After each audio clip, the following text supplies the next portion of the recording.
Alright, so other disease पे हम लोगों ने छोड़ा था कल, तो वहीं से पिकअप करते हैं। तो फर्स्ट वाज डिमेंशिया। तो कोई बता सकता है डिमेंशिया में होता क्या है बीमारी में बेसिकली?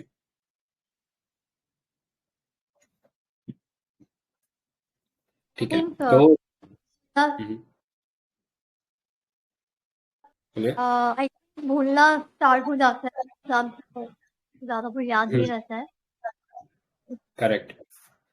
तो डिमेंशिया जनरली ये एक लॉस ऑफ मेमोरी का बीमारी होता है कि इंसान जो है चीजें भूलने लगता है। ठीक है, तो अल्जाइमर एक कॉमन डिमेंशिया टाइप की डिजीज है। ठीक है, तो अल्जाइमर में बेसिकली क्या होता है, धीरे धीरे मेमोरी लॉस होने लगता है। सो लेंसेट का ये रिपोर्ट था कि जो डिमेंशिया के केसेस हैं इंडिया में ऑलमोस्ट डबल हो जाएंगे बाय 2050। ठीक है, और रिस्क फैक्टर क्या है इसके? तो high body mass index, high fasting plasma glucose, smoking. तो ये कुछ इम्पोर्ट मेजर रीजन है जिसकी वजह से डिमेंशिया जो है इंडिया में इतना ज्यादा बढ़ जाएगा। ठीक है, और WHO का ये ग्लोबल एक्शन प्लान है on public health response to dementia. ठीक है, तो ये WHO का एक प्रोग्राम है। सो बस इतना याद रखना, बाकी आई डोंट थिंक ऐसा कुछ इंपॉर्टेंट डिजीज है। Next, Havana syndrome. तो एक US intelligence officer reported symptoms of Havana syndrome while he was in India. ठीक है, हवाना सिंड्रोम क्या है? It's a mental health symptom that are typically involves hearing certain sound without any outside noise being present, nausea, vertigo, मतलब जो ऊंचाई से जो डर होता है, हेडेक, मेमोरी लॉस, ये सब होने लगता है।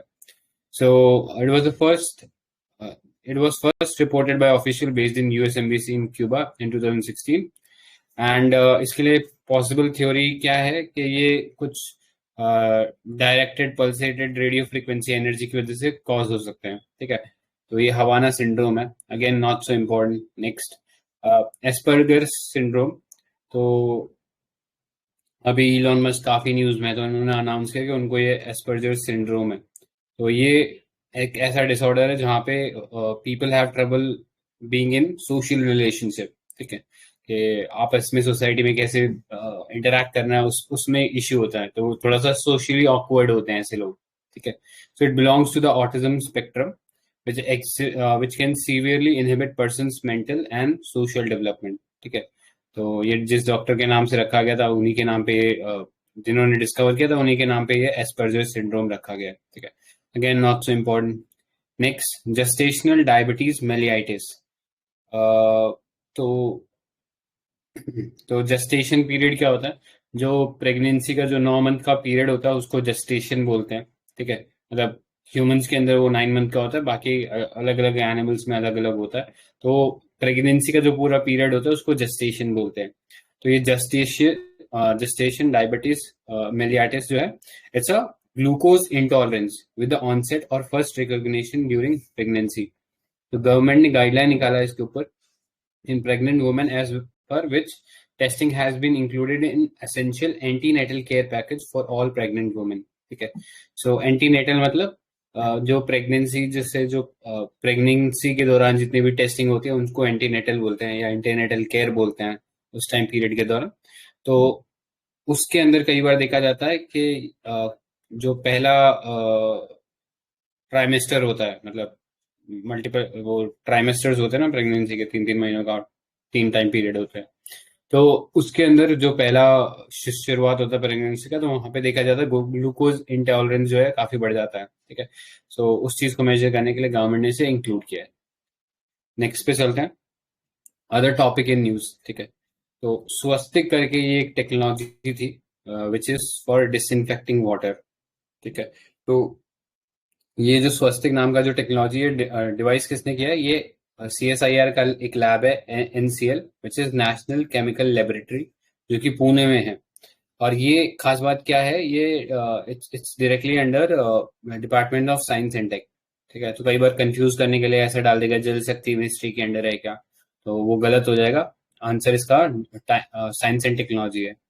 तो स्वस्तिक का फुल फॉर्म क्या है? Safe water and sustainable technology initiative from Indian knowledge base. तो इसमें हम इंडिया की जो ट्रेडिशनल नॉलेज है towards cleaning water and modern जो टेक्नोलॉजी है टुवर्ड्स क्लीनिंग वाटर, उन दोनों को कंबाइन करके हमने एक टेक्निक का इस्तेमाल किया कॉल्ड हाइड्रोडायनेमिक कैविएशन। तो हाइड्रोडायनेमिक कैविएशन में क्या होता है, एक ट्यूब होती है, ठीक है, इसमें से यहाँ से आप पानी डालोगे इनपुट से, एंड आगे यहाँ पे ना छोटे छोटे ट्यूब्यूल्स रहते हैं, हल्के हल्के बारीक बारीक पोर्स रहते हैं, जिनमें से ये पानी जब निकलता है तो ये ऐसे छोटे छोटे माइक्रोस्कोपिक बबल्स बन जाते हैं। उन बबल्स की वजह से जो कीटाणु जो उसके अंदर पानी के अंदर सब सर्वाइव कर रहे थे because of the high growth sorry the surface tension of water, तो उसकी वजह से वो सरवाइव कर पा रहे थे, वो नहीं कर पाएंगे क्योंकि उन्हें कोई सरफेस नहीं मिलेगा। तो ये बबल निकलेगा फूटेगा, निकलेगा फूटेगा, ऐसा पूरा का पूरा पानी में जितने भी इम्प्योरिटीज थी बाहर हो जाएंगी, ठीक है। तो ये टेक्निक यहाँ पे यूज कर रहे थे हाइड्रोडायनेमिक कैविएशन में। तो ये पता होना चाहिए स्वस्तिक किस चीज से रिलेटेड है, तो ये एक वाटर क्लीनिंग आइटम है, ठीक है, जो कि CSIR NCL ने बनाया है। कुछ और तरीके बता सकते हो क्या वाटर को डिसइंफेक्ट करने के?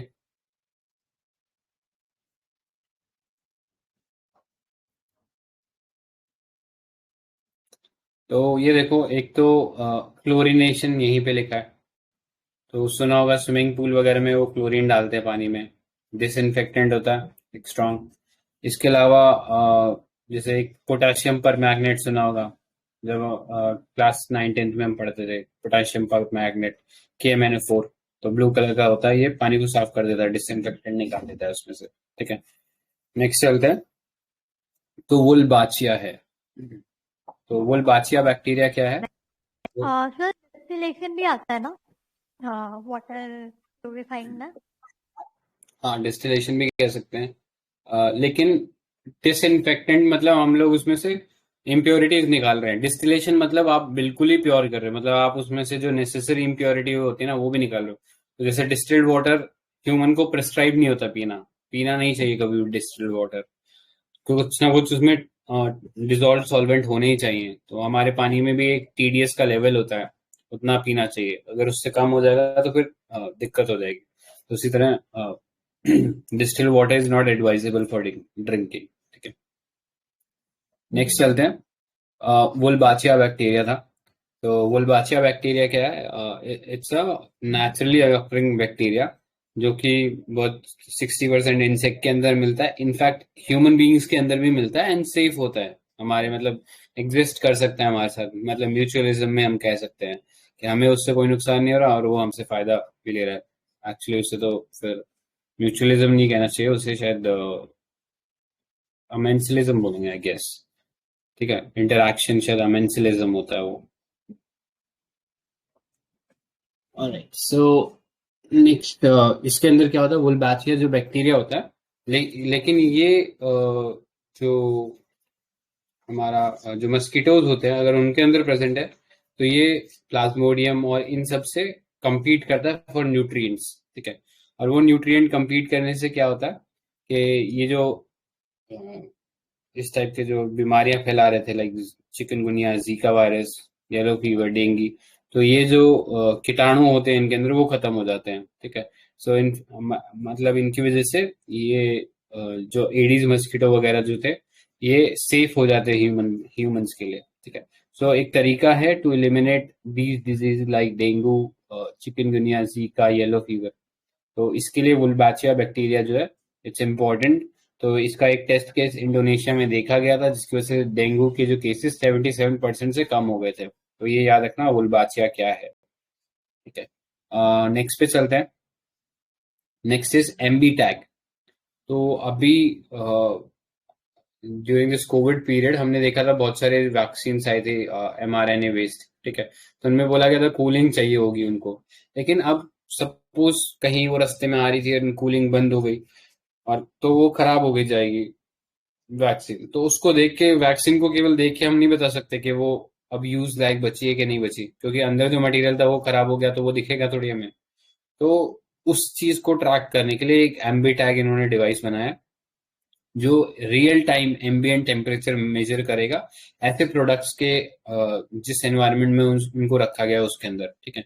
उसके अंदर ये प्रोडक्ट डाल दो एंड वो पूरा मेजर करता रहेगा कि टेम्परेचर क्या रहा था। अगर किसी पॉइंट पे उसका जो टेम्परेचर है जो प्रिस्क्राइब टेम्परेचर से नीचे गिर जाएगा तो ये ट्रैक कर लेगा उसे एंड तुरंत इन्फॉर्मेशन दे देगा। तो इससे हमें जो प्रोडक्ट मिलेगा वो पहले से हमें उसके बारे में जानकारी होगी कि क्या वो यूज करने लायक है कि नहीं लायक है। ठीक है, सो ये चीज फायदा करेगा एमबी टैग। ठीक है, तो बहुत सारी ऐसी मेडिसिन आती है जिनको कोल्ड टेम्परेचर चाहिए होगा, तो उन सबको ये हेल्प करेगा। ठीक है, सो ये चीज इंपॉर्टेंट था। और हाँ, नेक्स्ट पे चलते हैं देन। तो ये याद रखना आईआईटी रोपड़ ने बनाया था एमबी टैग वाला।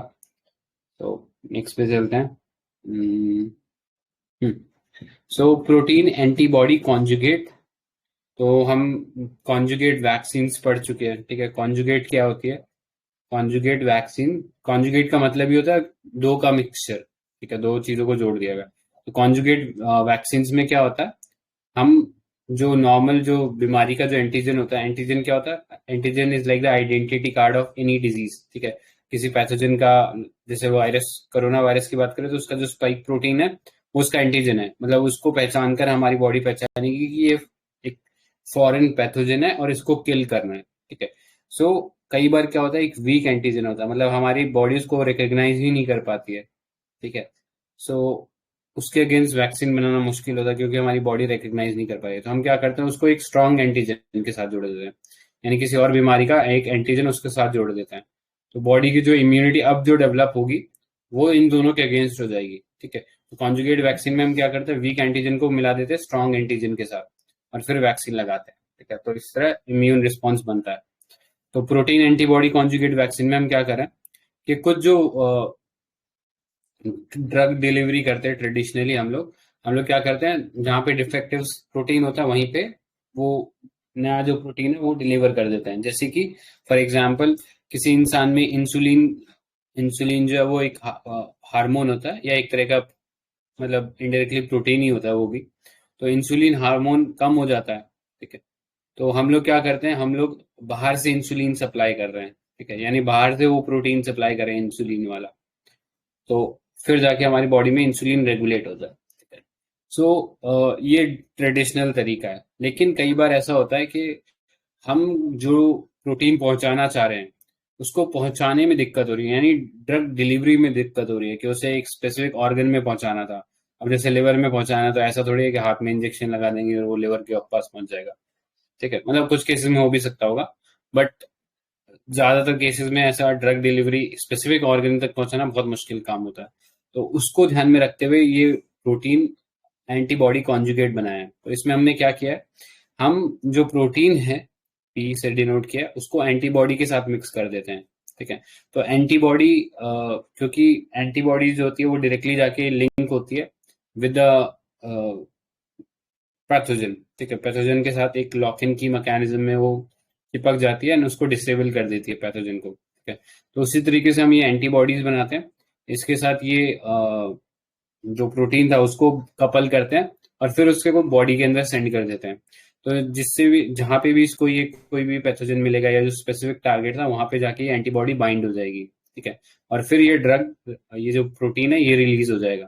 ठीक है, so in a sense it is like an address envelope, यानी एंटीबॉडी को तो पता है कहाँ जाना है, तो ये इस प्रोटीन को अपने साथ लेकर वो उस स्पेसिफिक जगह पे बाइंड हो जाएगी और फिर प्रोटीन को रिलीज कर देगी, जिससे हमें मिलेगा टारगेटेड ड्रग डिलीवरी। ठीक है, तो ये एडवांटेज है प्रोटीन एंटीबॉडी कॉन्जुगेट्स का। ठीक है, सो समझ में आया होगा आई होप। नेक्स्ट चलते हैं। तो next is bio hub initiative. तो ये लॉन्च किसने किया है? ये WHO प्लस स्विट्जरलैंड ने मिलकर लॉन्च किया है। सो यहाँ पे आइडिया क्या है, जो पैथोजेंस हैं उनके रिगार्डिंग जो डेटा है हम लोग इमिडिएटली शेयर करें। ठीक है, सो उससे रिलेटेड ये MOU है।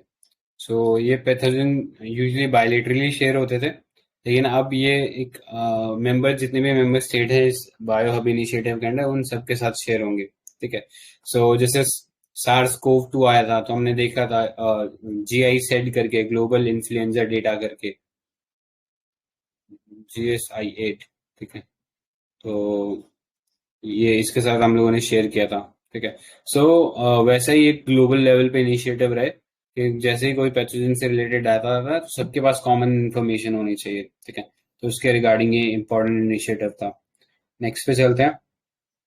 सो ये था global sodium benchmark for different food categories. तो हमें पता है कि ये WHO निकालता है, एंड प्रिस्क्राइब लिमिट क्या होती है डेली डाइट की। तो डेली इनटेक का ये केवल 5 ग्राम होता है, लेकिन हम ज्यादातर इसको डबल या ट्रिपल क्वांटिटी में ले जाते हैं because of our eating habit. ठीक है, तो जनरली हम लोग जंक फूड वगैरह जब खाते हैं तो उसमें ये इनटेक जो है वो ज्यादा हो जाती है। और सॉल्ट या जो सोडियम है, अगर इसका इंटेक ज्यादा कर लें तो इससे ब्लड प्रेशर इंक्रीज हो जाता है। ठीक है, ब्लड प्रेशर अगर इंक्रीज हो जाता है तो उसको क्या बोलते हैं, मतलब बायोलॉजी में कुछ टर्म होता है ना इसके लिए, कंडीशन होती है जब हाई ब्लड प्रेशर हो जाता है तो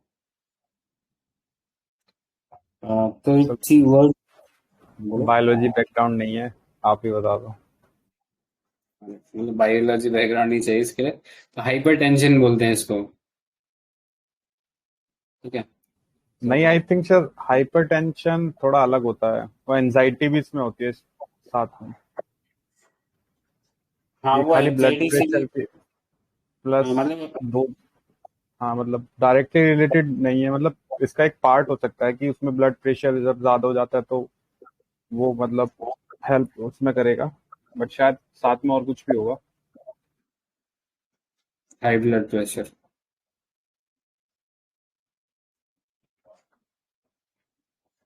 तो देख लेना।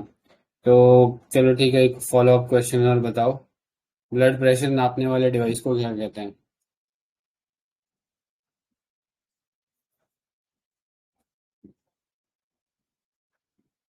बीपी नापने वाली मशीन को क्या कहते हैं? हाइग्रोमीटर। नहीं, तो तो ये होता है स्पाई गैमोमीटर।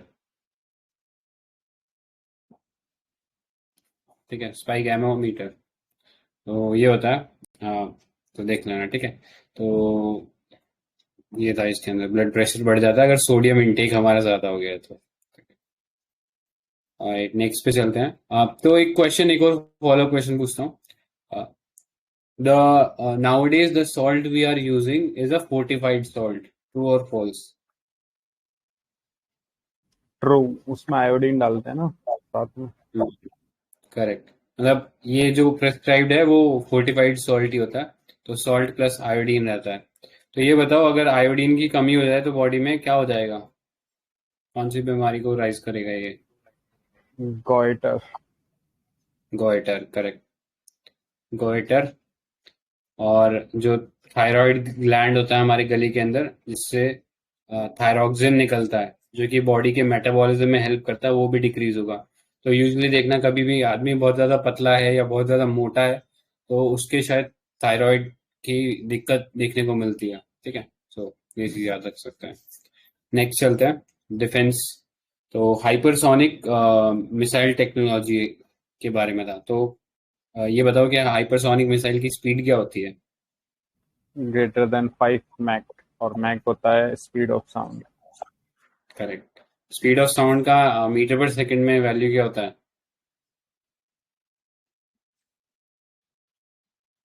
ये तो नहीं पता, स्पीड ऑफ लाइट तो पता है। स्पीड ऑफ लाइट कितना है? 3 × 10⁸ मीटर पर सेकेंड। मीटर पर सेकंड है? हाँ। पक्का? हाँ हाँ पक्का। अच्छा, तो ये वाला चीज देख लेना कि speed of sound is 330 metre per second. ठीक है, तभी तो ये तो देखो ना सर कि सन से अर्थ तक मतलब रेज आने के लिए 8 मिनट के करीब लगते हैं। साउंड करेक्ट, मतलब स्पीड कम होती तो मतलब कितना टाइम लग जाता। करेक्ट। तो ये डिफरेंस होता है दोनों के, मतलब लाइट का भी याद रखना, साउंड का भी याद रखना। मतलब साउंड का चलो ठीक है, नहीं भी याद रहे तो एटलीस्ट लाइट का तो रख ही था। तो यही होता है कि अगर वो स्पीड ऑफ साउंड के बराबर है तो मैक 1 होगा। अगर वो उससे मैक 1 से ऊपर है and up to like Mach 5 तक है तो हम उसको सुपरसोनिक बोलते हैं। और अगर वो मैक 1 से नीचे है तो उसे सबसोनिक बोलते हैं। ठीक है, तो ये डिस्टिंक्शन इनके बीच में। तो इंडिया जो है ये इस टेक्नोलॉजी को डेमोन्स्ट्रेट करा है अभी इंडिया ने रिसेंटली 2020 के अंदर। और उससे रिलेटेड हम लोग टेक्नोलॉजी जो है हम डिप्लॉय करेंगे इन इन दीज मिसाइल्स। ठीक है, तो क्रूज मिसाइल वगैरह बनाने में इस्तेमाल करेंगे। ठीक है, तो इसमें यूज क्या करें, एयर ब्रीदिंग स्क्रैमजेट यूज कर रहे हैं।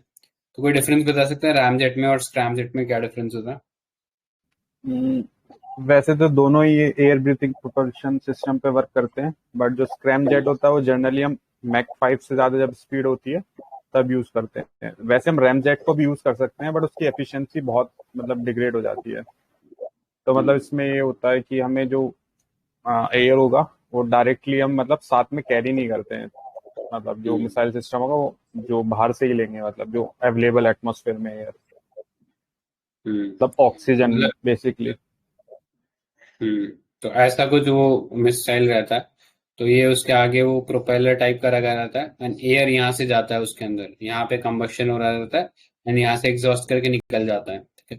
तो रामजेट में क्या होता है, उसको इनिशियल थोड़ी सी स्पीड चाहिए होती है।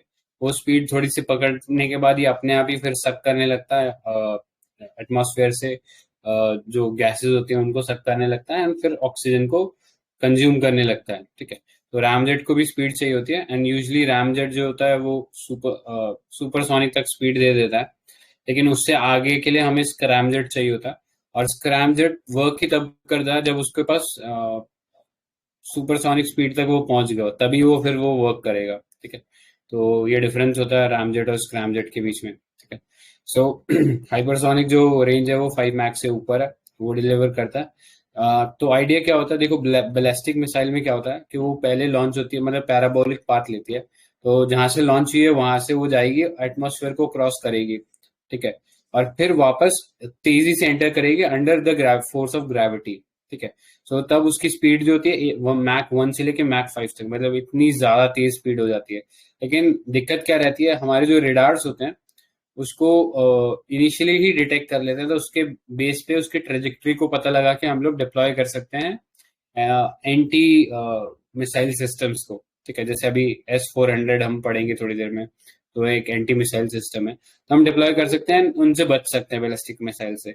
लेकिन ये जो क्रूज मिसाइल है इसमें ये चीज पॉसिबल नहीं है, क्योंकि ये एकदम सरफेस के क्लोज उड़ती है, प्लस ये अपना डायरेक्शन भी चेंज कर सकती है। तो उस कारण इनको डिटेक्ट कर पाना मुश्किल है। ठीक है। तो डिटेक्ट कर पाना मुश्किल है तो उतना ज्यादा खतरनाक हो जाती है। लेकिन बैलिस्टिक मिसाइल से इनिशियली जो हम क्रूज मिसाइल बना रहे थे वो स्लोअर थी, क्योंकि वो डायरेक्टली सरफेस के क्लोज उड़ रही थी, ग्रेविटी का कोई ज्यादा उस पर हेल्प नहीं हो रहा था। सो उस चीज को ओवरकम करने के लिए हम फास्टर मिसाइल बना रहे हैं। ठीक है। तो ये अब हाइपरसोनिक उसी में एक एग्जाम्पल है जो ये स्क्रैमजेट इंजन यूज कर रहा है। ठीक है। सो ये दो चीज होती है, दो टाइप के हाइपरसोनिक प्लेटफॉर्म होते हैं। एक तो हाइपरसोनिक क्रूज मिसाइल होती है जो पहले एक रॉकेट के ऊपर लगा रहता है कि रॉकेट उसको सुपरसोनिक स्पीड तक पहुंचाएगा एंड उसके बाद फिर वो टेक ऑफ करेगा। ठीक है। नेक्स्ट हाइपरसोनिक ग्लाइड व्हीकल, तो on a conventional rocket before being launch towards the target. ठीक है। सो ये चीज होता है hypersonic glide vehicle and cruise missile के अंदर ये डिफरेंस। फिर ऑलराइट। जो ये सो ब्रह्मोस है, मतलब वो बैलिस्टिक मिसाइल है या फिर वो है क्रूज मिसाइल है? ब्रह्मोस जो है क्रूज मिसाइल है एंड सुपरसोनिक मिसाइल है राइट। एंड 2 स्टेज मिसाइल है। दोनों सॉलिड एंड लिक्विड है यहाँ पे? तो एक एक स्टेज सॉलिड है, पहला वाला, फर्स्ट, एंड जो सेकंड स्टेज है वो लिक्विड है। ठीक है। तो तो उसका जो लॉन्च भी देखा होगा तो स्टार्टिंग में एकदम सीधा जाता है, देन फिर एक ऊपर से एक माउंट सा हटता है, देन वो मतलब ये वाला पाथ पकड़ लेता है, तो इसलिए ही होता है वो ग्लाइड व्हीकल। मतलब उसको पहले स्पीड, मतलब उसका इंजन इग्नाइट करने के लिए पहले एक वो चाहिए होता है ना, एक ट्रस्ट। लेवल चाहिए होता है। वही। राइट। तो ये पता होना चाहिए। तो ये अभी हमने देख लिया रैमजेट स्क्रैमजेट। तो बेसिकली क्या होता है, एयर ब्रीदिंग का क्या मतलब है, तो एक फ्यूल हमारे पास रहता है। ठीक है। हाँ, एक फ्यूल जैसे उसमें हाइड्रोजन हो गया या और कोई सॉलिड स्टेट फ्यूल हो गया, तो वो रहेगा। लेकिन उसको दूसरा फ्यूल भी चाहिए रिएक्ट करने के लिए।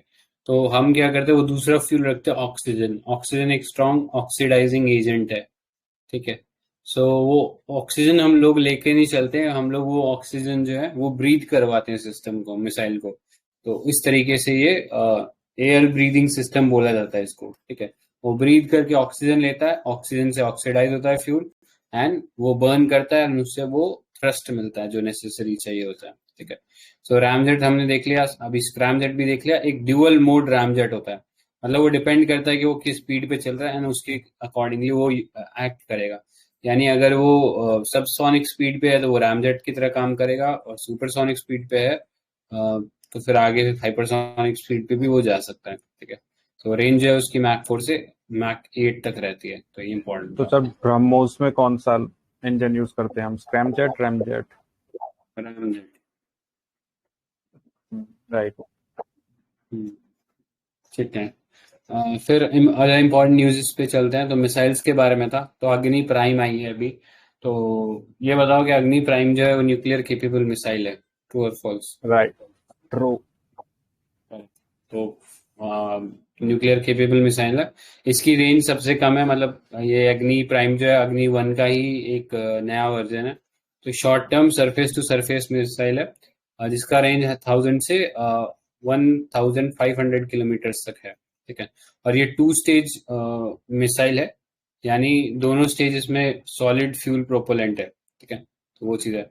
और अभी इसमें एक नया नेविगेशन सिस्टम लगाया गया है, जिसके कारण कि ये रेल रोड और कहीं से भी इसको लॉन्च किया जा सकता है इजीली, ठीक है।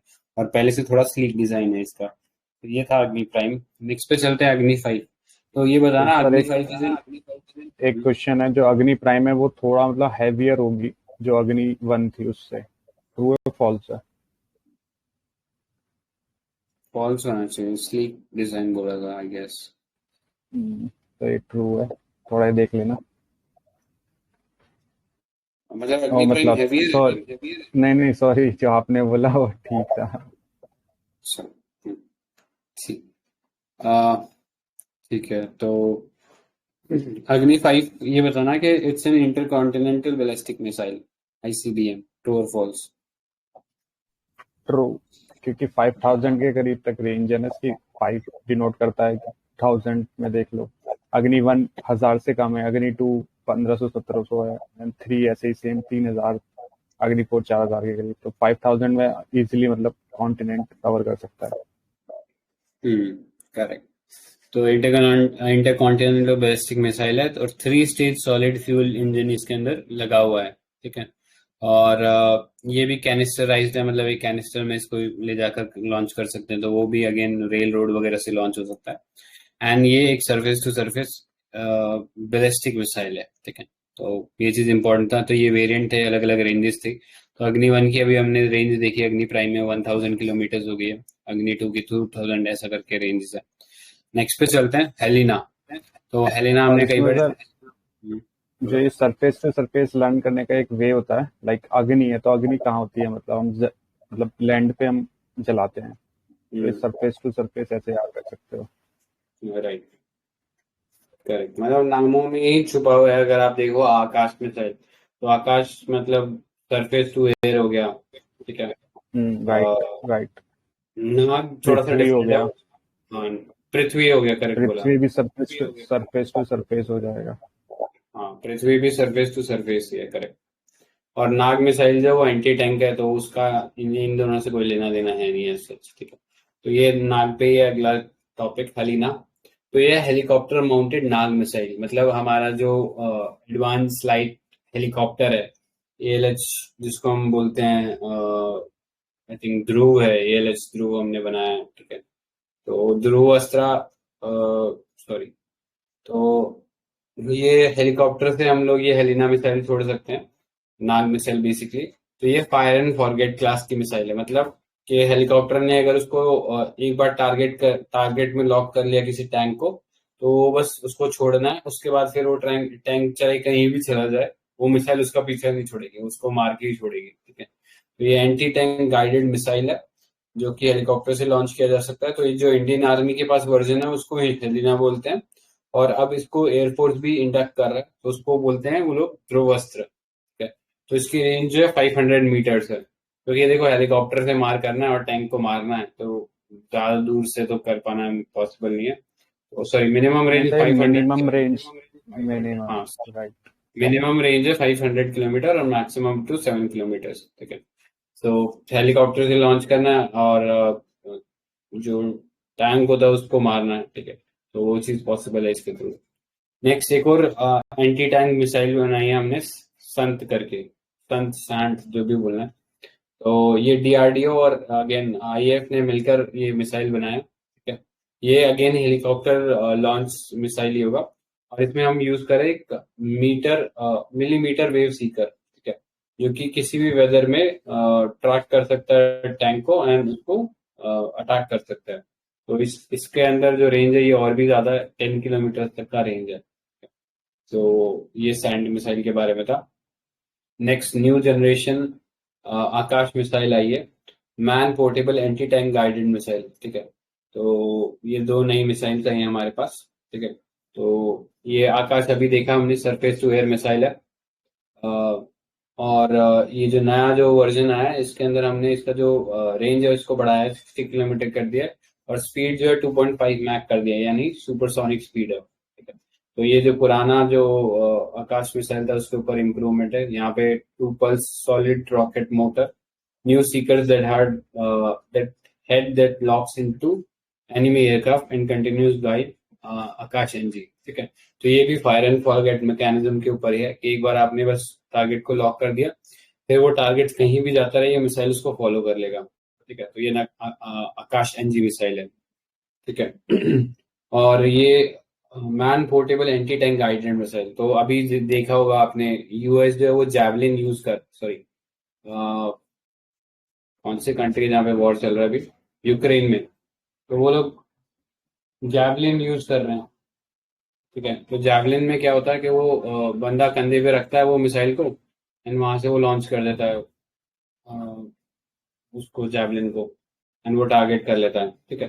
तो उसी तरीके से एक और पोर्टेबल हमने भी बनाया है, जो कि state of art infrared based. तो इंफ्रारेड क्या होता है, कोई भी हीटेड ऑब्जेक्ट होता है ना, वो इंफ्रारेड रेडिएशन एमिट करता है।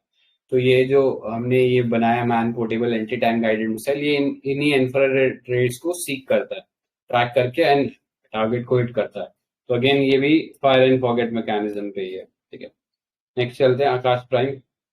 सो आकाश प्राइम इसका एक आकाश जो मिसाइल थी उसका ही नया वर्जन है, उसको भी टेस्ट किया गया था चांदीपुर जो कोस्ट है वहां पे, तो उड़ीसा के अंदर।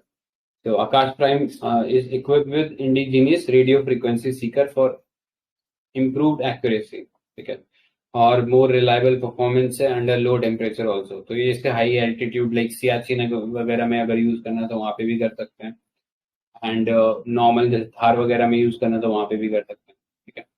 तो ये इंडिया का पहला medium range surface to air missile है। सो उस सेंस में it is quite important and it can engage multiple targets from multiple direction, ठीक है। तो कितने भी एरियल ऑब्जेक्ट्स आए उनको ये टारगेट कर सकता है, and it can be launch from any mobile platform like battle tanks या व्हील्ड ट्रक। वो भी एक एडवांटेज ऑफर करता है। Next vertical launch short range. Sir यहाँ पे जो ये चांदीपुर है इसका कुछ सिग्निफिकेंस कोई बताएगा? चांदीपुर बीच पढ़ा था ना हमने, तो जहाँ पे मतलब PYQ था इससे रिलेटेड। correct। तो मतलब वो लो टाइड होती है तो 5 किलोमीटर तक पीछे तक पानी चला जाता है, तो बेसिकली आप बी जो सी बेड है उसके अंदर तक वॉक कर सकते हो, तो ये था उसके अंदर। लो टाइड और हाई टाइड, हाई टाइड में 5 किलोमीटर अंदर भी आ जाता है वो। Correct. So next is vertical launch short range surface to air missile, ठीक है, वर्टिकल लॉन्च हो रही है। सो उस सेंस में इम्पोर्टेंट क्या है कि तो वर्टिकल लॉन्च की कैपेबिलिटीज ने दिखाई है। So it is meant for neutralising aerial threats at close range including sea skimming targets, ठीक है। तो सी के आसपास जो भी टारगेट रहेंगे उसको सीधा उड़ के वार कर सकता है। जनरली मिसाइल देखोगे तो वो ऐसे उठता है एंड फिर थोड़ा सा वो हल्का सा वर्टिकल लिफ्ट ऑफ लेता है एंड उसके बाद वो स्ट्रेट हो जाता है या फिर पैराबोलिक होने लग जाता है। तो ये कुछ नहीं, ये स्ट्रेट लॉन्च होगा एंड जो नियर ऑब्जेक्ट है, नियर बाय ऑब्जेक्ट है, उनको तुरंत टारगेट कर सकता है, तो उस सेंस में इम्पोर्टेंट है। Next S-400 triumph air surface to air missile system है। तो इसका यूएस ने जो नाम रखा है वो उसको ग्राउलर बोलता है, ठीक है। तो कई जगह ये S-400 लिखा होता है, कई जगह ये ग्राउलर लिखा होता है, तो कंफ्यूज नहीं होना। S-400 की बात हो रहा है। अभी 2020 के मेंस के अंदर ये क्वेश्चन डायरेक्टली पूछा हुआ था कि S-400 मिसाइल का खासियत क्या है, ठीक है। सो ये मल्टीपल टारगेट्स को एंगेज कर सकता है और इसमें मल्टीपल रेंजेस है, ठीक है। मतलब 400 किलोमीटर का एक रेंज है, 250 किलोमीटर का रेंज है, 120 किलोमीटर का रेंज है, 40 किलोमीटर का रेंज है, और ये एट ए टाइम 80 टारगेट्स को एंगेज कर सकता है with in a period of 9 to 10 seconds, ठीक है। तो इसलिए इंडिया इसके पीछे पड़ा हुआ है। और इसका जो कंटेम्प्रेरी है, जो यूएस का जो थर्ड सिस्टम है, थर्ड या पेट्रियट, ठीक है, तो उससे ये काफी चीपर है। तो ये भी एक कारण है कि हम क्यों लेना चाहते हैं इसका। नेक्स्ट, प्रलय। तो प्रलय इसकी जो बोलो। इसकी रेंज लर्न करने का इजी वे है S-400, तो मतलब 400 से मैक्सिमम रेंज 400 हो जाएगा, उसमें एक जीरो माइनस कर दोगे तो 40, तो 40 to 400 याद रख सकते हो। Yup, correct. तो ये प्रलय मिसाइल है, ये डीआरडीओ ने लॉन्च किया था, ठीक है। और ये अगेन एक सरफेस टू एयर मिसाइल है। तो ये एक मतलब मीडियम रेंज का मिसाइल रहेगा, 150 से 500 किलोमीटर का। तो जो एक गैप था हमारे ये मिसाइल सिस्टम में इन टर्म्स ऑफ रेंज, तो उसको कहीं ना कहीं ये प्लग करेगा, ठीक है। सो ये था। Next, supersonic assisted missile assisted torpedo. तो स्मार्ट करके सिस्टम है। तो ये बता सकते हो टॉर्पीडोज कहाँ यूज होते हैं? सबमरीन। करेक्ट। तो सबमरीन में क्या होता है, हम लोग वहां पे वैसे रॉकेट नहीं बना के छोड़ सकते हैं, क्योंकि कंबशन कैसे होगा उसके अंदर। तो ये क्या होता है, ये टॉर्पीडोज में बैक के अंदर ना वो पंखा लगा रहता है, एंड वो एक छोटी सी बोट की तरह तैरता हुआ जाता है और सामने वाले में जाके टकरा जाता है, ठीक है। सो ये डीआरडीओ ने लॉन्च किया था, long range smart from wheeler island in Odisha. तो ये एक next generation torpedo delivery system है। तो एंटी वॉरफेयर जो कैपेबिलिटी है हमारी बढ़ेंगी, ठीक है। तो ये याद रखना, स्मार्ट। नेक्स्ट, सबमरीन और एयरक्राफ्ट कैरियर्स के ऊपर था ये पूरा टॉपिक जो था। तो पहला है प्रोजेक्ट 75I। तो ये इसको हम कई बार डिस्कस कर चुके हैं। तो ये बता दो इसमें कौन सी कंपनी जो है वो बिल्ड कर रही है इन इन सबमरीन्स को? आई थिंक कोई मुंबई बेस्ड है, मजागांव कुछ ऐसा नाम है। मेजगॉन शिपयार्ड जो है वो build हाँ, कर रहा है। Mazagon dock shipyard builder, Mumbai. Correct। तो मुंबई वाले हैं, वो बिल्ड कर रहे हैं। 6 पूरी सबमरीन से डीजल इलेक्ट्रिक हैं। टेक्नोलॉजी कहाँ से है इसके लिए? फ्रांस। करेक्ट, फ्रांस से आया था और इंडियन हम लोग डेवलप कर रहे हैं। तो डीजल इलेक्ट्रिक सबमरीन है, 6 सबमरीन है ये टोटल। 3 का आई थिंक यहाँ पे नाम लिखा हुआ था, ये नीचे लिखा हुआ है, कालावेरी, खंडेरी, करंज। बाकी 3 का नाम बता दो। एक तो वेला है और 2 और हैं, दोनों वी से ही हैं वो भी। करेक्ट। तो 3 केस हैं, 3 वी से हैं। वागशीर, वेला और वगीर, ठीक है। तो नेवी में ऐसा होता है, पुराना कोई वेसल जब खत्म हो जाता है तो उसी के नाम से दूसरा वेसल भी आता है, ठीक है। तो ये अगर गाजी पिक्चर देखे हुए ना, तो उसमें भी ये करंज सबमरीन का यूज कर रहे थे। तो ये जब डीकमीशन हुई तो इसकी जगह जो नया वेसल आएगा वो उसको यही नाम दे दिया जाता है, ठीक है। तो ये चीज है। प्रोजेक्ट 75 के अंदर ये अभी सबसे लेटेस्ट जो सबमरीन है कमीशन होने वाली वो ये होने वाली है, ठीक है। सो स्कॉर्पियन क्लास सबमरीन है, मतलब वो जो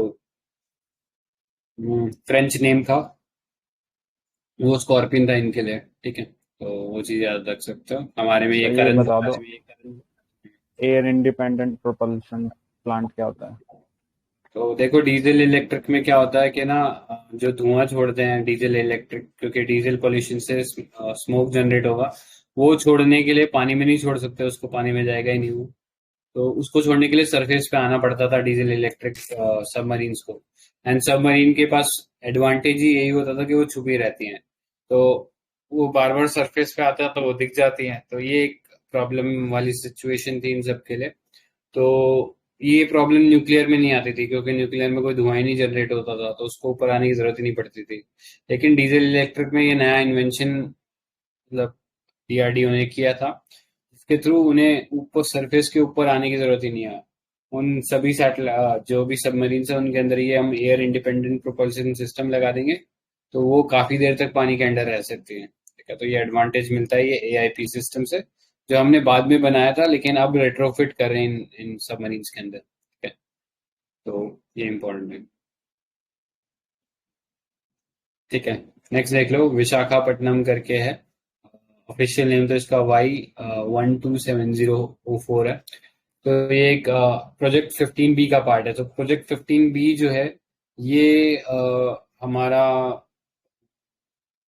जो डिस्ट्रॉयर्स हैं, ठीक है, तो नेवी में शिप्स होते हैं अलग अलग। सबसे बड़ा शिप नेवी में कौन सा होता है, कोई बता सकता है इन टर्म्स ऑफ वॉल्यूम या साइज? जो ये सबसे होता है बड़ा, INS Vikramaditya correct aircraft carrier. Correct, aircraft carrier. फिर नेक्स्ट कौन होता है, डिस्ट्रॉयर होता है। फिर नेक्स्ट कौन होता है, नेक्स्ट होते हैं फ्रिगेट्स। ठीक है, तो ये ऑर्डर रहता है, एयरक्राफ्ट कैरियर, डिस्ट्रॉयर, फ्रिगेट, और आई थिंक यही होता है। एक और कोई है, मैं मिस कर रहा हूँ, बट वो डिस्ट्रॉयर के बाद ही आता है। ठीक है, तो जनरली ऑर्डर यही रहता है। डिस्ट्रॉयर के अंदर बहुत सारे मिसाइल वगैरह रहते हैं, तो ये डिस्ट्रॉयर के लिए प्रोजेक्ट है 15B करके। तो stealth guided missile destroyer, stealth मतलब जिसको रेडार डिटेक्ट नहीं कर सकता, ऐसी टेक्नोलॉजी हम उसमें लगा रहे हैं। इसके अलावा इसमें ब्रह्मोस सुपरसोनिक क्रूज मिसाइल जो है वो इंस्टॉल्ड रहेंगी, और कई medium surface to air missile जो है वो इसके अंदर इंस्टॉल्ड रहेगी। ठीक है, तो ये 4 सिटीज के नाम पे रखे गए हैं, विशाखापट्टनम, मार्मागोवा, इम्फाल एंड सूरत। ठीक है, सो ये हमारा जो इंडिजीनियस डिस्ट्रॉयर प्रोग्राम था उसमें हमने 3 दिल्ली क्लास के बनाए थे और 3 कलकत्ता क्लास के बनाए थे। ठीक है, तो ये जो नेवी वेसल्स बनते हैं इनमें क्लास होती है, क्लास के अंदर फिर उनके इंडिविजुअल नेम होते हैं। नेक्स्ट देख लो, INS विक्रांत। तो अभी करंटली ऑपरेशन में जो है वो विक्रमादित्य, जैसा भी अतुल ने बताया। तो अब नया जो आएगा वो विक्रांत आने वाला है, जो कि इंडिजीनियसली डेवलप्ड है। ये कमीशन होगा 2022 के अंदर, और ये स्टोबार टेक्नोलॉजी यूज करता है। स्टोबार कोई बता सकता है क्या होता है स्टोबार? ठीक है, तो जैसे कि ये लेट्स से एक वो है, एयरक्राफ्ट कैरियर है, ठीक है? ऐसा लंबा सा होता है क्योंकि यहाँ पे रनवे देना होता है, लेकिन फिर भी इनका जो रनवे होता है ये काफी छोटा होता है। नॉर्मल फाइटर प्लेन को शायद इससे भी बड़ा रनवे चाहिए होता है। तो ये यहाँ पे क्या करता है, इनके अंदर ना एक हुक सिस्टम लगा के रखता है। तो हुक क्या करता है, जैसे ही यहाँ पे एक एयरक्राफ्ट आएगा, ठीक है, एयरक्राफ्ट आएगा उसको क्या करेगा, ये धक्का देके पुश कर देगा। ठीक है, ये स्टोबार यहाँ इसके हुक में लग जाता है और इसको हुक एकदम ले जाके फेंक देता है ऐसा करके। ठीक है, जिसकी वजह से इसको एक असिस्टेड टेक ऑफ मिल जाता है। सिमिलरली जब ये लैंड करता है तब इसमें बहुत ज्यादा थ्रस्ट होता है, तो इसको उतरने में मतलब कई बार ऐसा होता है, अगर ये हुक सही से ना पकड़े तो ये कई बार वापस उतर जाता है आगे एयरप्लेन। तो उस चीज से बचाने के लिए स्टोबार रहता है। स्टोबार वो हुक जो है वो उसके अंदर अटक जाता है और उसकी स्पीड को तुरंत तेजी से कम कर देता है, और ऐसे ही तुरंत तेजी से उसको बाहर फेंक देता है। तो ये स्टोबार टेक्नोलॉजी होती है। ठीक है, सो ये बना कौन रहा है, तो ये कोचिन शिपयार्ड जो है वो बना रहा है, और ये इंडिया जो है वो चुनिंदा कंट्रीज में बन जाएगा। मतलब चुनिंदा कंट्रीज में है जिनके जिनके पास अपने खुद के एयरक्राफ्ट कैरियर है, बट ये सेकंड बनाने से और इंडिजीनियस बनाने से ये कुछ चुनिंदा कंट्रीज में बन जाएगा जिनके पास ये बनाने की टेक्नोलॉजी है। ठीक है, तो ये इंपॉर्टेंट है। तो इसमें से लॉन्च क्या करते हैं हम लोग, MiG-29K। MiG-29 के, वैसे हम MiG-29 सुना ही होगा, लेकिन के जो वेरिएंट है वो स्पेसिफिकली नेवी के लिए बनाया गया है। ऐसा नहीं होता कि जो एयरफोर्स के पास एयरक्राफ्ट होता है उसको लाके हम उतार दें, वो कभी उतर ही नहीं पाएगा यहाँ। तो उनमें कुछ चेंजेस करने पड़ते हैं जिसके कारण वो ये यहाँ पे लैंड कर सकते हैं। तो अभी MiG-29K जो है वही फाइटर जेट्स यहाँ पे लैंड कर सकते हैं। धीरे धीरे जो तेजस है उनको भी उतारने की बात हो रही है। ठीक है, तो उनमें चेंजेस किए जाएंगे तब जाके पॉसिबल होगा। इसके अलावा कमो 31 हेलीकॉप्टर है जो कि हम रशिया से प्रोक्योर करते हैं, वो यहाँ पे है। तो ये इंपॉर्टेंट चीज था। ठीक है, तो हमारे जो दो कोस्ट हैं ईस्ट और वेस्ट, तो उन दोनों के लिए हमारे पास 2 रहेंगे aircraft carrier, Vikramaditya and Vikrant. Next पे चलते हैं सार्थक। तो ये इंडियन कोस्ट गार्ड का एक ऑफशोर पेट्रोल व्हीकल है। ये सर ऊपर वाला था उसमें 76% इंडिजीनियस था वो, मतलब फुल्ली इंडिजीनियस नहीं है। और हम इंडिजीनियस किसको बोलते हैं, मतलब कोई एक मतलब 75% पे हम इंडिजीनियस बोल देते हैं या 50%, क्या होता है क्राइटेरिया?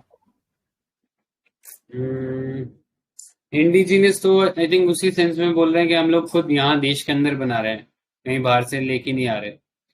बाकी जैसे अभी बात करेंगे तो एलसीए में, तो एलसीए हमने उसे तो बनाया तो सब हाफ इंडिजीनियस है। उसे तो हाफ इंडिजीनियस बोलते हैं। हाँ मतलब अगर हम उतना स्पेसिफिक हो जाएं कि हमने कंपोनेंट कहाँ से लिए, तो वो फिर हाफ इंडिजीनियस से भी कम हो जाएगा। ठीक मतलब है। टेक्नोलॉजी अगर जो अपनी हो, और वैसे मतलब जैसे जो तेजस था तो उसका जो वो मतलब वो सीट वाला सिस्टम था, वो सिर्फ एक ही कंपनी बनाती है शायद, कोई यूके बेस्ड है जो सबसे अच्छी बनाती है। तो हम्म। उस वे में मतलब हम इंडिजीनियस बोलते हैं, या फिर कोई टेक्नोलॉजी जो अपनी यूज कर रहे हैं उस वे में हम इंडिजीनियस बोलते हैं? मतलब वो रिलेटिव है ना। अब जैसे अब हम बोल रहे हैं कि फोन हम इंडिया में बना रहे हैं, मेक इन इंडिया फोन हो रहे हैं, लेकिन उसको डिटेल में देखोगे तो आपको पता लगेगा वो सारे जो कंपोनेंट्स है वो चाइना से आ रहे हैं और असेंबल हो रहे हैं इंडिया में। तो आई थिंक ये थोड़ा रिलेटिव है कि बोलना कि क्या इंडिजीनियस है क्या इंडिजीनियस नहीं है। नहीं सर, अब तो कंपोनेंट भी इंडिया से ही होने लगे हैं 100%। 100%। हाँ, एमआई के फोन में आते हैं 100%। तभी तो ईडी की रेट लगी है उस पे, अभी आया था ना न्यूज में अभी तो कि मंगानी वो जो पड़ेगी।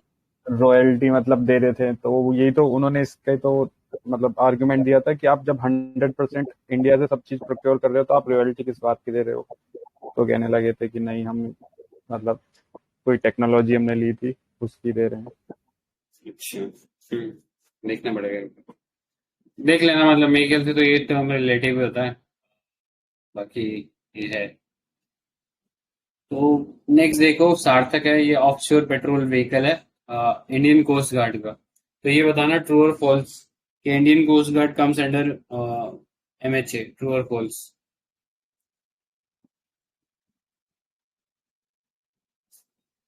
आई थिंक ट्रू है, एमएचए के अंडर ही आता है। नहीं, ये फॉल्स है। ये जो कोस्ट गार्ड होता है ये मिनिस्ट्री ऑफ डिफेंस के अंडर आता है। ठीक है।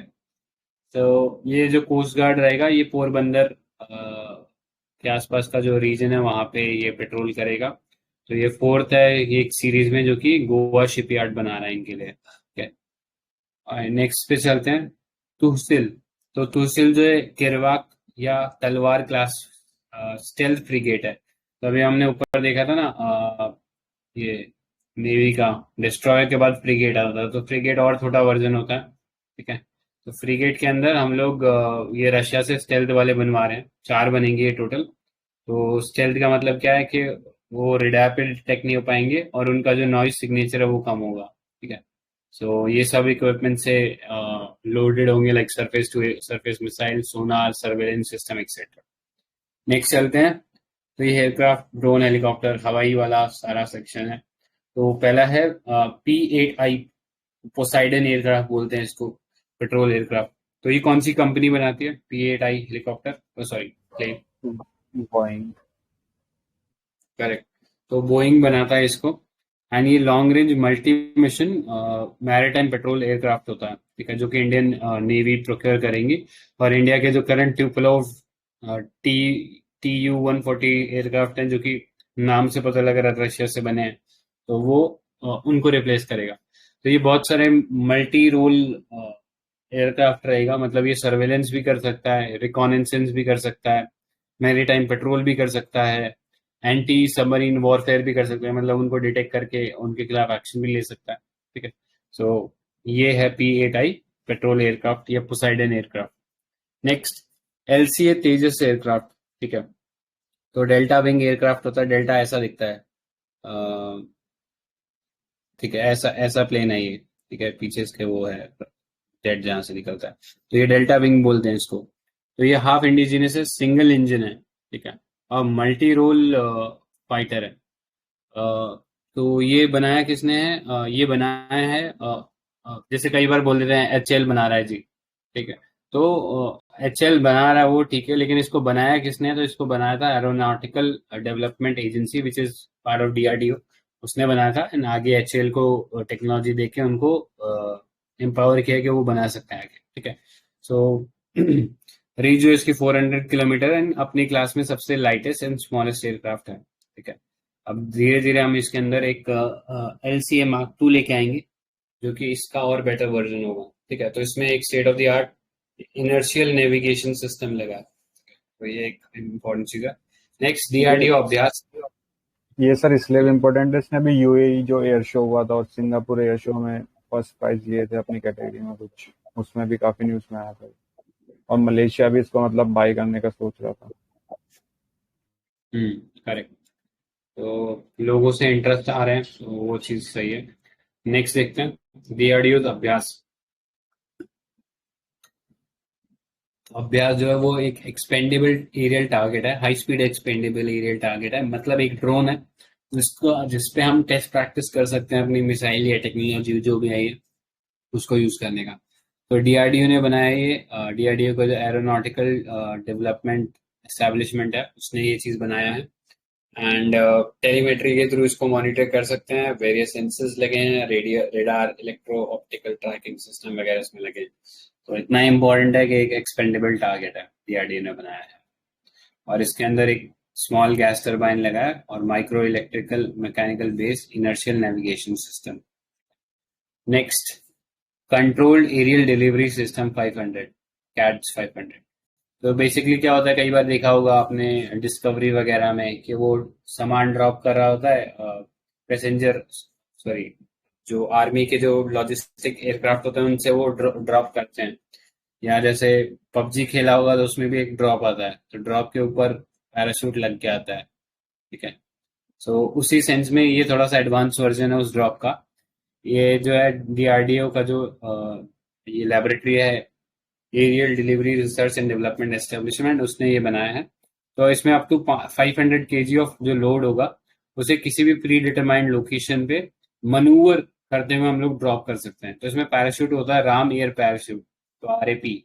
तो ये राम एयर पैराशूट इसमें लगे हैं, साथ में इनमें ऑटोनॉमस स्टीयरिंग दी हुई है। मतलब ये इनको अगर बता दिया जाए कि हाँ इस लोकेशन पे ड्रॉप होना है, तो अपने हिसाब से वो हवा को कंट्रोल कर सकते हैं by moving here and there the strings of the parachute, ठीक है। तो ये सिस्टम है CADS 500, ये पता होना चाहिए। Next, MQ-9 reaper predator arm drone, ठीक है। तो US बेस्ड ये ड्रोन्स है, जो कि US बेस्ड कंपनी है, general Atomics aeronautical system corporation. तो कंपनी का नाम याद नहीं है, बस ये याद रखना US से लिया है। मल्टी रोल है और लॉन्ग एंड्योरेंस एयरक्राफ्ट है, 27 घंटे का इसका फ्लाइंग पीरियड है, एंड एल्टीट्यूड 50,000 किलोमीटर है, ठीक है। इसके साथ ही साथ मतलब यूजुअली जो ड्रोन्स होते हैं वो रिकॉनेसेंस मिशन के लिए होते हैं। रिकॉनेसेंस मतलब कि जो दुश्मन क्या कर रहा है उसको चुपचाप देख के आ जाएंगे, मतलब स्पाइंग करके आ जाएंगे उसके। लेकिन ये स्पाइंग के साथ साथ हमला भी कर सकता है, ठीक है। तो इसके अंदर हेलफायर नाम की मिसाइल होती है जिससे ये लॉन्ग रेंज प्रिसीजन स्ट्राइक कर सकता है, तो ये इम्पोर्टेंट है, ये याद रखना। Next, heron. हिरॉन हमने लिया ईरान का जो मिलिट्री जनरल था उसको भी मतलब इसी वे से उन्होंने उड़ाया था ना। कासिम सुलेमानी को उन्होंने उड़ाया था, ठीक है। खुद का जो कमांडर था उसको उड़ाया था, तो करेक्ट है, यही शायद एयरक्राफ्ट यूज किया था उसमें। Next, Heron. Heron unmanned aerial vehicle जो है वो हमने लिया है फ्रॉम इजराइल, ठीक है। तो ये इसके बारे में ये इम्पोर्टेंट है कि इजराइल का एरोस्पेस इंडस्ट्री है जो कि ये मेल बनाया है। मेल मतलब medium altitude long endurance, endurance लंबा है लेकिन इसका ऑल्टीट्यूड जो है वो मीडियम है, ठीक है। और ऑल वेदर स्ट्रेटेजिक मिशन पे ये काम आ सकता है, ठीक है। तो इसराइल का तो हैवी ड्यूटी मशीनरी है, तो वो चीज है। नेक्स्ट चलते हैं डिफेंस सिस्टम्स के ऊपर। तो नेक्स्ट वाज सॉ, तो स्मार्ट एंटी एयरफील्ड वेपन। तो इंडिया का एयरफोर्स और DRDO ने मिलके ये टेस्ट किया है सॉ का, जिसकी जो रेंज है ये 100 किलोमीटर है। तो ये 100 किलोमीटर में कोई भी एनिमी का जो एयरफील्ड एसेट है उसको टारगेट कर सकती है, ठीक है। चाहे वो रेडार हो, बंकर हो, या उनका जो रनवे हो, हम किसी को भी टारगेट कर सकते हैं।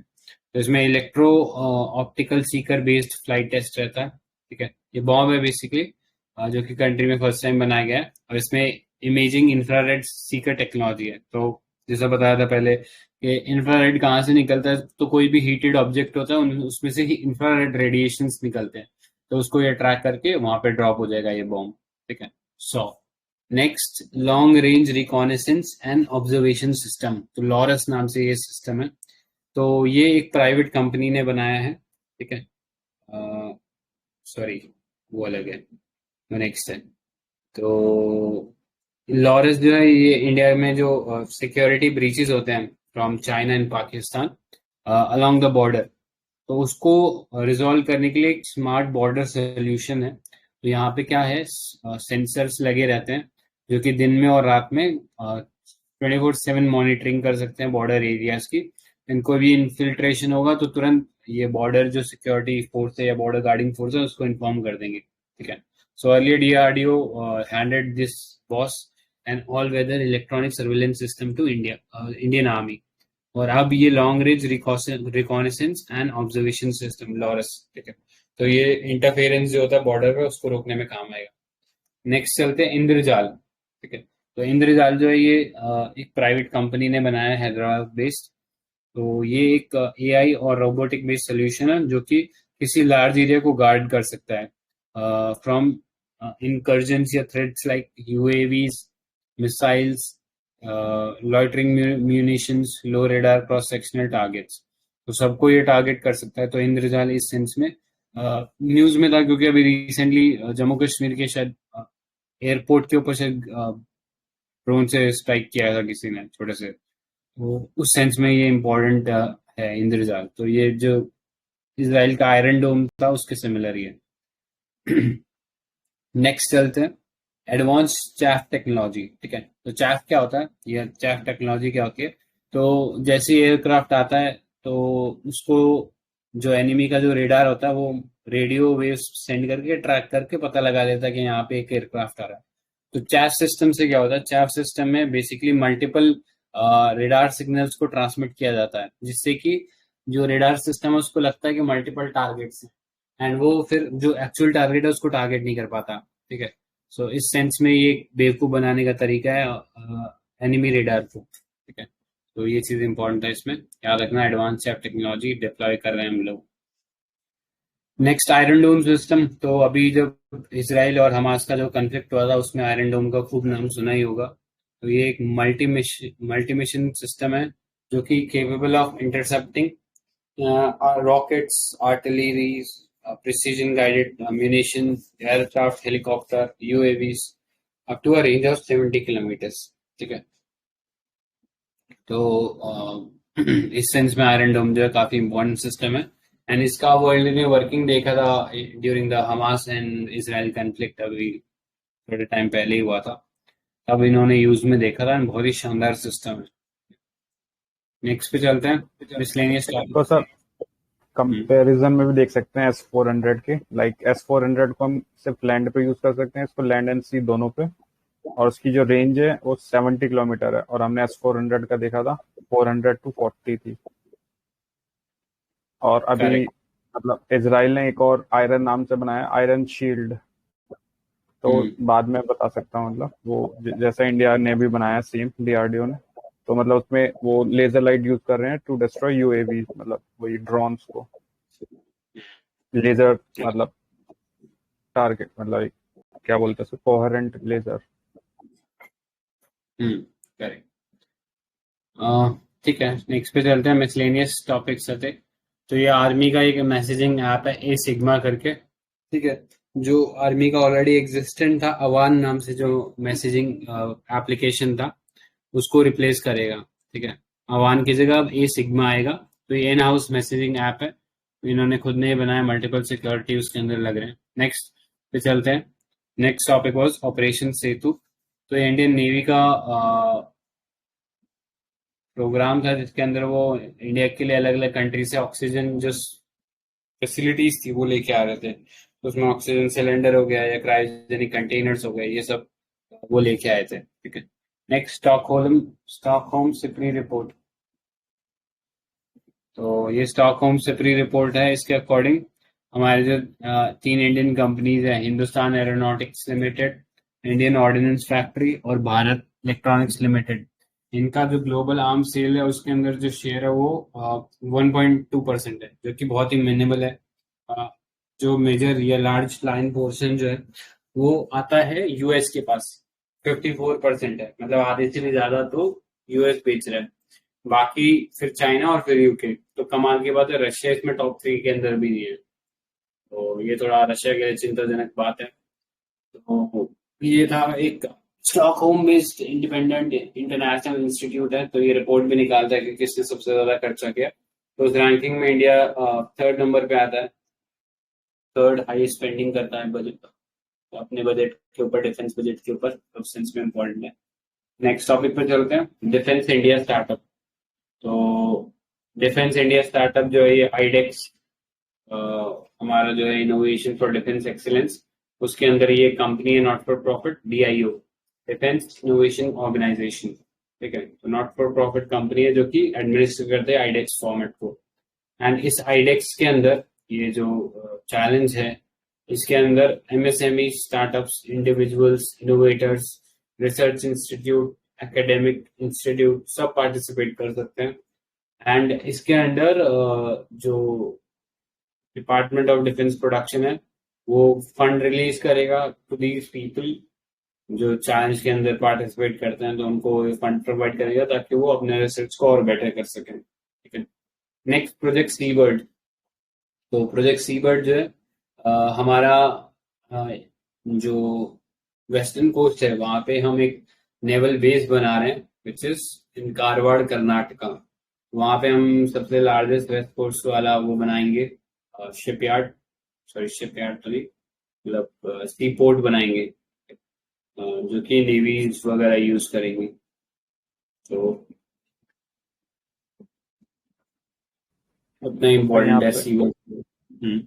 एक सर ऑब्जर्वेशन है, लाइक इंडियन नेवी के जितने प्रोजेक्ट होते हैं वो प्रोजेक्ट से स्टार्ट होते हैं। मतलब देखो, प्रोजेक्ट हमने 75 आई पढ़ा, देन प्रोजेक्ट 15 बी पढ़ा, देन प्रोजेक्ट सी बर्ड पढ़ा। तो ये थोड़ा ऐसा है, ऑप्शन में आप नेवी की तरफ जा सकते हो। हाँ, काफी अच्छा ऑब्जर्वेशन है ये। तो ये चीज याद रखना कि प्रोजेक्ट रहा है तो अमूमन वो नेवी वाला ही निकलता है। ठीक है, नेक्स्ट पे चलते हैं, Indian ocean maritime, sorry Indian ocean naval symposium. तो ये 7th एडिशन था। तो यहाँ पे जो फ्रेंच नेवी थी वो हेड करी थी, तो ये आइडिया था इंडियन नेवी का ही इसको बनाने का। तो एक सिक्योरिटी या मैरीटाइम कोऑपरेशन इनहेंस करने का आइडिया है इंडियन ओशन के अंडर। ठीक है, तो अभी इसमें जो फ्रेंच नेवी जो है वो हेड कर रहा है। नेक्स्ट चलते हैं, national maritime security coordinator. Sir तो ये IONS, तो इसमें पाकिस्तान पार्ट है क्या? पाकिस्तान आई गेस शायद है। और ऑस्ट्रेलिया? ऑस्ट्रेलिया शायद नहीं है। शायद है, एक बार चेक कर लेना। वो IORA है जो इंडियन ओशियन रेम एसोसिएशन, उसमें पार्ट नहीं है, ना ही पाकिस्तान ना ही ऑस्ट्रेलिया। एक बार देख लेना, कंफर्म कर लेना। ठीक है, देखे जाएगा ना।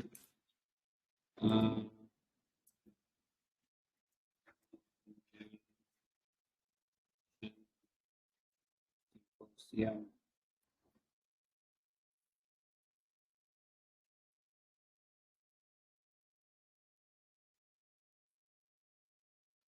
ठीक है, तो साउथ एशियन से देख लो, बांग्लादेश, इंडिया, मालदीव, पाकिस्तान भी है। ठीक है, पर मैंने और IORA में बोला था, IORA में नहीं है पाकिस्तान।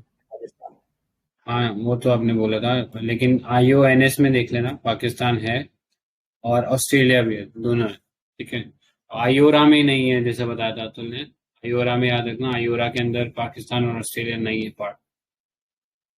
ये रहा आईओरा भी देख लो, भाई है तो आईओरा में कहाँ है मेंबर्स, 22 मेंबर है। आईओरा में ऑस्ट्रेलिया है, अब Bangladesh, Comoros, India, Iran, Madagascar, Maldives, Mauritius, Mozambique, Seychelles. तो पाकिस्तान नहीं है, बस ये याद रख लेना। ठीक है, पाकिस्तान। ऑलराइट, नेक्स्ट पे चलते हैं, क्वेश्चन हम, हाँ, तो ये नेशनल मैरीटाइम सिक्योरिटी कोऑर्डिनेटर है। तो ये अभी कारगिल रिव्यू कमेटी थी जिसने कि रिकमेंड किया था सीडीएस का फॉर्मेशन। तो अब जाके हमने वो सीडीएस वाला भी बनाया। ठीक है। सो उस सेंस में इम्पोर्टेंट है कि हम लोगों ने उसी कमेटी की रिकमेंडेशन पे एक और ह्यूमन रिसोर्स अपॉइंट करने की बात करी थी, नेशनल मेरीटाइम सिक्योरिटी कोऑर्डिनेटर। तो ये ना सिर्फ हमारे मिलिट्री ऑपरेशंस या जो नेवी नेवी की जो ऑपरेशंस है उनको टेक केयर करेगा, बल्कि जो हमारी सी बेस्ड जितना भी सिक्योरिटी है in terms of energy security, उन सबको भी ध्यान रखेगा। तो he would be reporting to NSA and he will be looking after civilian and military maritime domains. ठीक है। और गवर्नमेंट को मैरीटाइम सिक्योरिटी डोमेन के ऊपर अवेयर कराएंगे। ठीक है। तो ये नेशनल मैरीटाइम सिक्योरिटी कोऑर्डिनेटर का ये वर्क रहेगा। ये याद रखना, एनएसए के अंडर रहेंगे। ठीक है। तो इसमें उनका वर्क के अंदर terrorism, piracy, robbery, illegal trafficking etcetera सब इंक्लूड हो जाएगा। Next is direct ascent anti satellite test. ठीक है। तो जैसे मंथली मैगजीन में लिखा था वैसा का वैसे ही छाप दिया, बिल्कुल कोई और एक्स्ट्रा रिसर्च करी नहीं। तो ये डायरेक्ट एसेंट एंटी सैटेलाइट जो थी वो रशिया ने एक और एडवांस वर्जन निकाला ए सेट सैटेलाइट का, सॉरी ए सेट मिसाइल का। कल भी हमने डिस्कस किया था ए सेट। तो ए सेट क्या है? एक एंटी सैटेलाइट सिस्टम है जो ऑर्बिट में जो और सैटेलाइट होती है एनिमीज की, उनको न्यूट्रलाइज कर देता है। तो ए सेट का हमने मिशन शक्ति के अंदर परीक्षण, सफल परीक्षण किया था, लो अर्थ ऑर्बिट में उड़ाया था। सिमिलरली रशिया ने एक और लो अर्थ ऑर्बिट में सैटेलाइट को उड़ाया है। ठीक है। तो वही चीज था direct ascent anti satellite system. Next laser weapon. तो अभी जैसे अतुल बात कर रहा था कि कंसंट्रेटेड एनर्जी इस्तेमाल करके हम लोग ड्रोन्स वगैरह जो है उनको बर्न कर दे रहे हैं। तो वही था डायरेक्टेड एनर्जी वेपन्स का, ये एक एग्जाम्पल है। तो ये कहीं पे भी लगा कर यूज कर सकते हैं, vehicle mounted high power directed energy against drone etcetera. So ये इम्पोर्टेंट था। तो एक बार उसका राइट। नेम भी देख लो, वो मतलब वायर एंड शील्ड ही था ना उसका नाम। आयरन शील्ड, वैसे इससे करूंगा तो ये लोहे की ढाल दिखा देगा। इसराइल दिखा रहा है। ठीक है। तो बीबीसी न्यूज का ये आर्टिकल है, how how Israel's iron dome missile shield works. ये तो चलो आयरन मैं डोम का ही शील्ड। कंफर्म करके बताता हूँ, था आयरन सी नेम उसका। तो ये देख लो, ये सब रॉकेट्स वॉकेट्स जो है हमास वाले रिलीज कर रहे हैं, और ये आयरन डोम से जो मिसाइल निकली है, जो इंटरसेप्ट करते हुए निकली है, ठीक है, ये जाके इनको फोड़ दे रही है हवा में ही। तो इतना शानदार सिस्टम था। तो ये लेजर वेपन वाला सिस्टम है, ये यूएस ने टेस्ट किया in gulf of Aden. Gulf of Aden कहाँ पड़ता है? कोई नेबरिंग कंट्री बता दो इसकी, या कोई स्टेट बता दो नेबरिंग। बाबल मंडप स्टेट।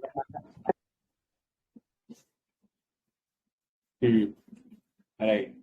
बाबल मंदब वाला जो है ना, वो वहां पे पड़ता है। ऑलराइट। नेक्स्ट, बस इतना ही रहा, कंसंट्रेटेड एनर्जी है एंड उससे जो है वो जो इलेक्ट्रॉनिक्स है उसको खत्म कर दे रहा है। ठीक है। तो ये इंपॉर्टेंट है। नेक्स्ट चलते हैं, ऑल्टरनेटिव एनर्जी। तो कोल बेस्ड हाइड्रोजन प्रोजेक्ट्स का ये कोल बेस्ड हाइड्रोजन निकाल रहे हैं। तो ये कोल बेस्ड हाइड्रोजन जब हम निकालते हैं तो ये कौन सा कलर का हाइड्रोजन होता है?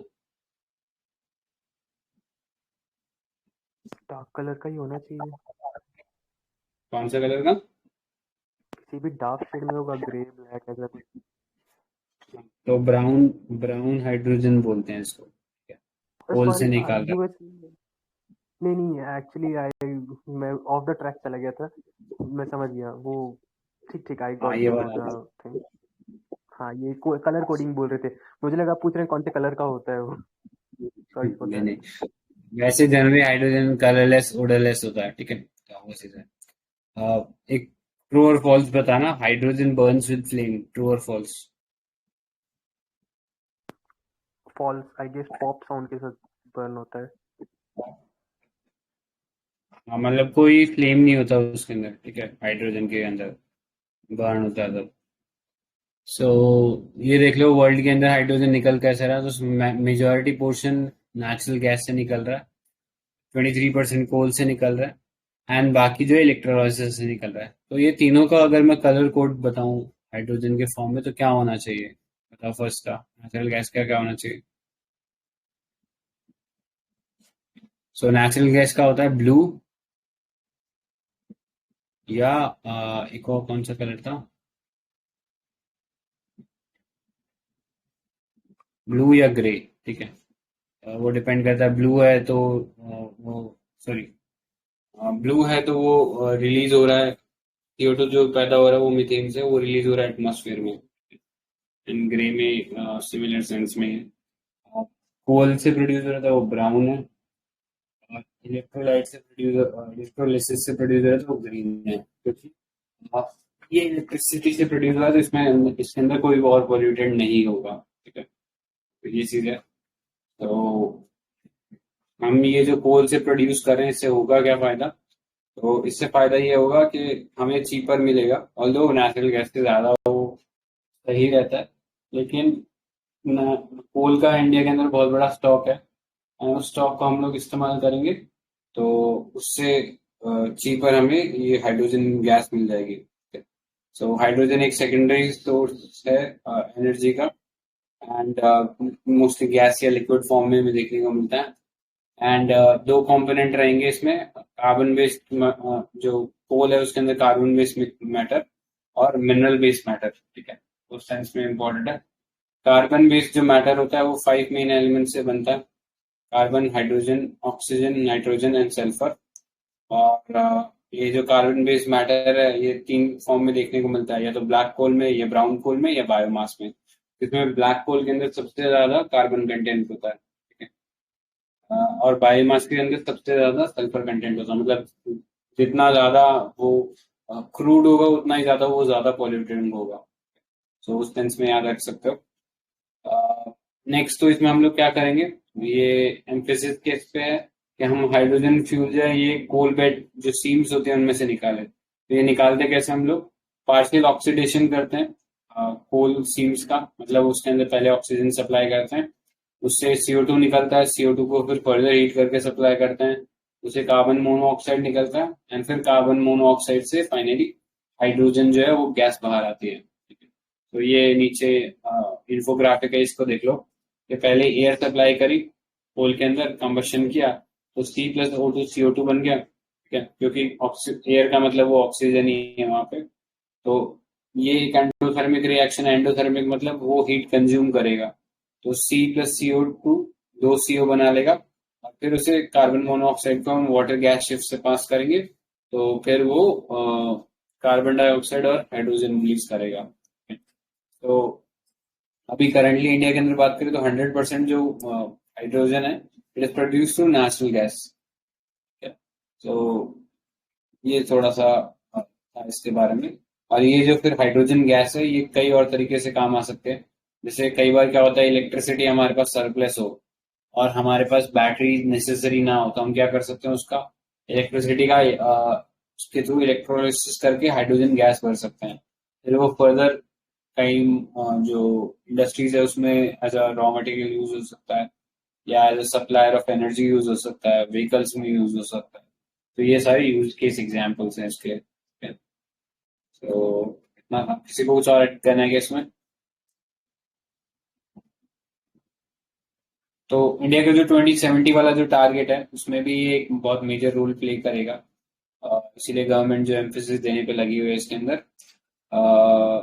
तो इसके अंदर वो क्या करें, न्यूक्लियर रिएक्टर से हम लोग वाटर को हीट करके या इलेक्ट्रोलाइज करके हाइड्रोजन और ऑक्सीजन बना सकते हैं, ठीक है। तो वो भी एक तरीका है कि न्यूक्लियर रिएक्टर को यूज करके हम लोग ये एनर्जी ऑब्टेन कर सकते हैं। बाकी स्पेसिफिक जाने की जरूरत नहीं, कौन सा कितना उससे प्रोड्यूस कर रहे हैं वो कोई काम का नहीं है। सो ये था। ऑलराइट, नेक्स्ट चलते हैं सॉलिड स्टेट लिथियम बैटरी, ठीक है। तो आई गेस शायद 2020 में ही प्राइज मिला था ना लिथियम बैटरीज के लिए, नोबेल प्राइज। तो अभी ये देख लो वॉक्स वैगन जो है वो एक सॉलिड स्टेट लिथियम बैटरी बनाने वाला है, ठीक है। सो सॉलिड स्टेट मतलब अभी जो हम बात करते हैं मोस्टली वो भी सॉलिड ही होती है, लेकिन उसमें जो इलेक्ट्रोलाइट होता है वो पूरी तरीके से सॉलिड नहीं होता। लेकिन यहाँ पे ये जो सेल बना रहे हैं, मैं बैटरी बना रहा हूँ वॉक्सवैगन, ये पूरी तरीके से सॉलिड स्टेट होगी। तो सॉलिड स्टेट बैटरी में क्या होगा, जो पॉलीमर सेपरेटर होता है उसको हम रिप्लेस कर देंगे और सॉलिड स्टेट सेपरेटर लगा देंगे उसकी जगह। ठीक है। So lithium ion batteries conventionally aqueous electrolyte के अंदर होती है, जिसके अंदर एनोड, एनोड मतलब नेगेटिवली चार्ज ग्रेफाइट रॉड, ठीक है, और cathode positively charge electrode rod जो होता है वो एक इलेक्ट्रोलाइट के सोल्यूशन में डिप रहता है। On the other hand solid state battery uses solid electrolyte that plays as the role of separator. तो ये नीचे देख लो, इन्फोग्राफिक है। तो यहाँ पे क्या कर रहता है, लिथियम आयन बैटरीज में जनरली बीच बीच में सेपरेटर्स लगे होते हैं, ठीक है, और ये एनोड हो गया, ये कैथोड हो गया, ठीक है, और ये उनके बीच के जो कनेक्शन है तो ये सेपरेटेड है। तो ऐसा नहीं करना पड़ेगा सॉलिड स्टेट बैटरीज के अंदर, सिंपली एक दूसरे के साथ उन्हें सैंडविच कर सकते हैं एंड करस्पॉन्डिंगली जो इलेक्ट्रिक डेंसिटी होगी वो हायर होगी इन बैटरीज के केस में, ठीक है। सो हायर एनर्जी डेंसिटी मिलेगी, lower charging time, improve safety. Next देखो, मेटल एयर बैटरी। तो मेटल एयर बैटरी जो है वो इंडिया का एक इम्पोर्टेंट इंस्टीट्यूट है, international advance research centre for powder metallurgy and new materials. तो इसने एक कॉस्ट इफेक्टिव एमएबी बनाया है, which is metal air battery. तो इसमें क्या होता है, जो एनोड होता है वो मेटल का बना रहता है, ठीक है, फिर उस पर इलेक्ट्रोलाइट होता है और फिर उस पर एयर होती है, ठीक है। तो आइडिया क्या है, ये मेटल जो है वो आयरन रखा हुआ है इन लोगों ने, एंड उसको एयर की प्रेजेंस में रखते हैं तो रस्ट हो जाता है और इलेक्ट्रिसिटी जनरेट करता है, और जब उसको चार्ज करते हैं तो वो रस्ट हट जाता है और फिर वो चार्ज हो जाता है, ठीक है।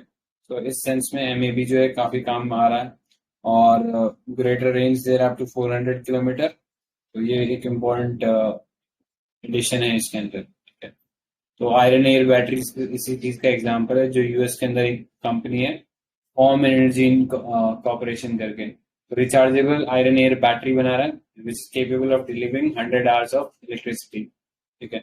सेम प्रोसेस को यूटिलाइज कर रहा है कि एयर जब आयरन के कांटेक्ट में आ रहा है तो रस्ट हो जा रहा है, उससे इलेक्ट्रिसिटी जनरेट हो रही है, एंड जब इलेक्ट्रिसिटी चार्ज कर रहे हैं उसको तो वो रस्ट हट जा रहा है, ठीक है। तो ये था एमएबी, ठीक है।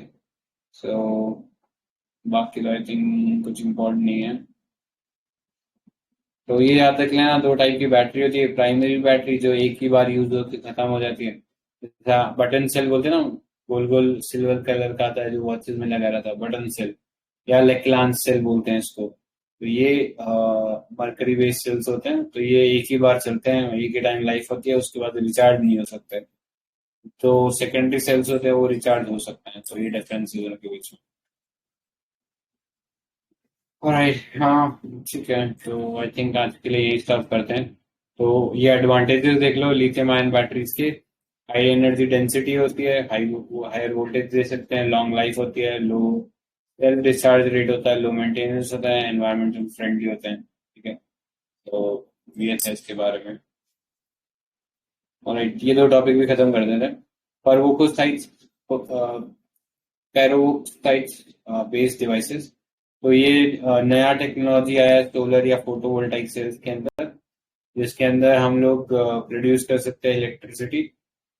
जनरली वेफर्स क्या होते हैं, एक सॉलिड स्टेट सॉलिड किसी ऑब्जेक्ट के ऊपर प्लेस्ड होते हैं, बट यहाँ पे हम किसी भी सरफेस के ऊपर ये सोलर पैनल जो है वो एक तरीके से डिजाइन कर सकते हैं। परोक्साइड जो है इनको स्प्रे कर सकते हैं हम लोग ऑब्जेक्ट्स के ऊपर, सोलर पैनल इजीली बना सकते हैं, ठीक है। तो ये ग्राउंड ब्रेकिंग वर्क रहेगा। तो बट प्रॉब्लम ये है कि ये एक्सट्रीमली अनस्टेबल होता है एट एम्बिएंट टेम्परेचर, जिसके कारण कमर्शियलाइजेशन इसका पॉसिबल नहीं हो पा रहा।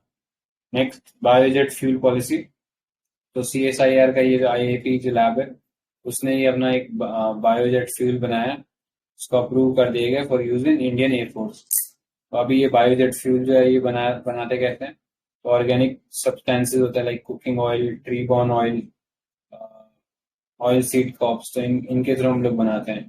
तो इंडिया ने ऑलरेडी 2 डेमोन्स्ट्रेशन कर चुका है इस टेक्नोलॉजी के, like in form of AN32। तो जो यूएसएसआर बेस्ड एन 30 एंटेनोव 32 एयरक्राफ्ट हैं जो ट्रांसपोर्टेशन के लिए यूज होते हैं। स्पाइस जेट का एक कमर्शियल एयर व्हीकल था, उसने ये बायोजेट फ्यूल से एयरक्राफ्ट उड़ाया था। ये तो पुराना हो गया, बट इम्पोर्टेंट है कि ये चीज हो चुका है इंडिया के अंदर।